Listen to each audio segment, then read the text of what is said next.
And don't forget, you can send us your questions and comments for Listeners Takeover, like this one from Will in Wrexham, Wales. Who says, I'm a regular cyclist with a competitive mindset, and as much as I try to go slow, I really struggle.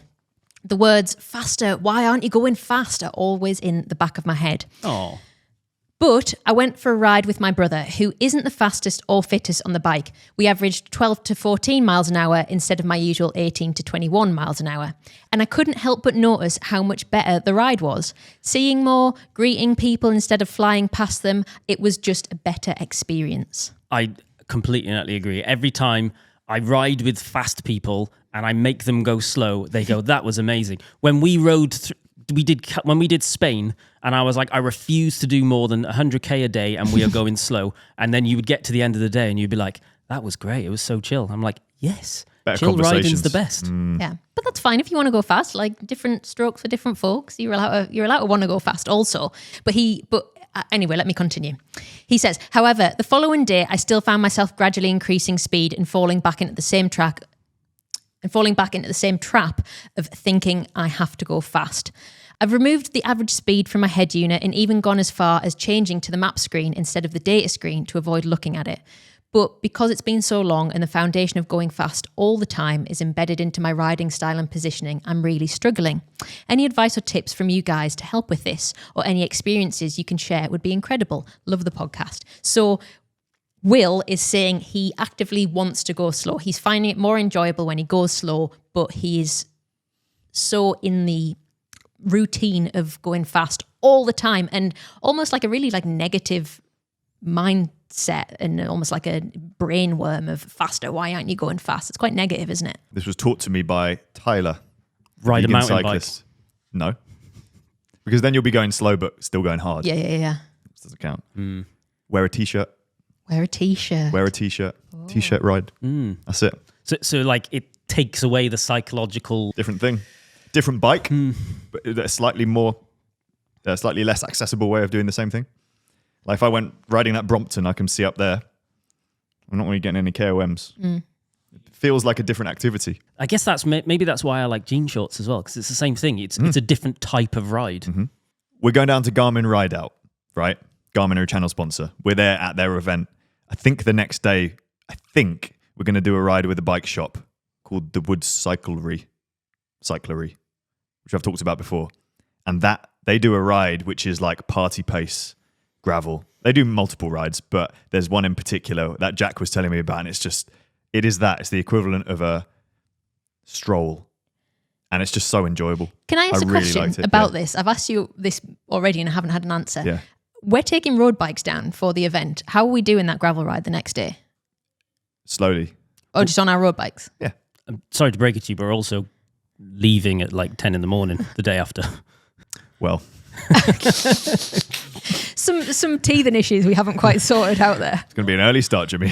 What I do know is for Ride Out itself, we are going to be doing party pace. Yeah. I'm going to be buzzing along in zone 4. These guys are all going to be doing party pace. Last year, I was last on the road, and we even stopped at the pub.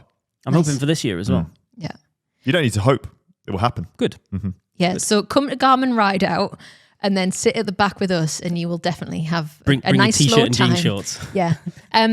So I wrote down some things about this. Do some reading on habits. But it's actually a common misconception. You know how everyone says a habit takes like 21 days to form a new habit? I feel like that's like a thing that I hear a lot from people. According to Calm, it actually takes way longer to form a new habit. The average time frame based on research is 66 to 106 days, depending on the type of person you are and what the habit is. Some are more complex than others. But I think I would say if not having any data didn't help because you just naturally pick up the pace, use your data to your advantage. And this is something I do as well, because my goal has been to keep my heart rate below 170, 165, something like that. Should be below 150, really. Fine. But I know I can do 4 hours at 165 heart rate average. So, and that's what we're doing at Garmin Ride Out. So that's what I've been working on. And I use my data not to make me go faster, but to keep me slower. So pick a goal, which is either a certain heart rate, certain power number, take all of the other irrelevant metrics off the screen. And if you're competitive, use that mentality to your advantage. Can you be disciplined enough to stick to the training plan, to stick to the plan, stay in control? It doesn't come naturally without thinking about it at first, but the more you practice, it becomes more natural, I guess. Mm-hmm. I'm actually very happy that I started Project 400 at the beginning of this year, which is the goal of doing 400 hours worth of exercise this year, or what I deem to be exercise. And the main reason I really like it is when I'm out, if I get that sensation that I'm pushing too hard, I go, well, the faster I go, the more I'm losing towards my goal of 400 hours. So it actually encourages me to slow down, because I go, right, okay, well, if I actually take 10 minutes longer on every single time I commute, then over a year, that's going to stack up to plenty of time. So I actually want to go slower. And the really surprising thing compared to how much riding I used to do and how much I used to do it at like way too higher intensity is I'm doing most of my riding now so chill, and my fitness is finally just coming back. Every time I ride, every time I do want to put some power in, it's there. And that's coming from not riding hard. That's coming from riding slow. And I'm really enjoying it. It's like when we did that Garmin watch thing and it barely took me out of zone 2. Yeah. But it makes you very fit.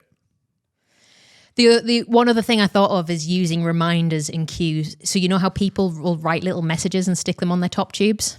Something like that, saying like, chill out, bro. Or... So instead of shut up legs, you just go, listen to your legs. Yeah, something like that. We should get Mr. Demotivator stickers. Mr. Demotivator, yeah, that's what you need. Or you can set up reminders on your head unit. Like you can do that for eating and drinking. We've talked about that before. Set up a reminder to be like, are you still going slow? I don't know how the reminders work, but I know that is a feature that can be used. So maybe look into that.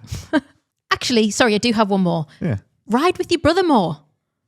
Like you said, like you had a really good experience. You went slow. I don't think anyone has ever looked back on their time in this life and been like, do you know what? I wish I'd spent less time with my family. That's so true. Have you ever? Except from Jimmy. I agree with that. If you get on with your brother and you had a nice time, that'll be part of the reason that it was such an enjoyable ride as well. Like I like riding with people more because it's more enjoyable than being on your own sometimes. So ride more with your brother as well, or find some other slow people to ride with, slow fun people. Do you ever think about how many times you'll actually, if you calculated how many times you'll see a family member if you don't live in the same place before you die, and it's like 30 less. I was actually thinking about that just before I went to sleep last night. Yeah. Yeah, I know it's sad. I know.